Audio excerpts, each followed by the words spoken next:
Mərhəmətli və rəhimli Allahın adıyla. Uca Rəbbimiz buyurur ki, zinaya yaxınlaşmayın, çünki bu iğrənc bir əməl və murdar bir yoldur. Baxın, uca Allah demədi ki, zina etməyin. Bu ayə dəlildir ki, zinaya aparan bütün səbəblərdən uzaq olmalıyıq. Peyğəmbərimiz sallallahu aleyhi və səlləm demişdir, gözün zinası baxmaq, qulaqların zinası qulaq asmaq, dilin zinası danışmaq, əlin zinası toxunmaq, ayaqların zinası addım atmaqdır.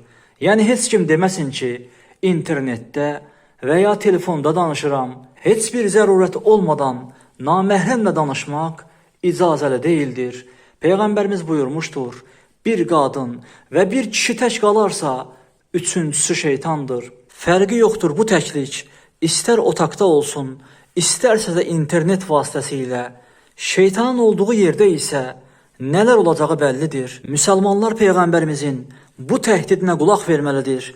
Peyğəmbərimiz sallallahu aleyhi və səlləm buyurmuşdur, heç bir kişi naməhrəm bir qadınla təklikdə qalmamalıdır.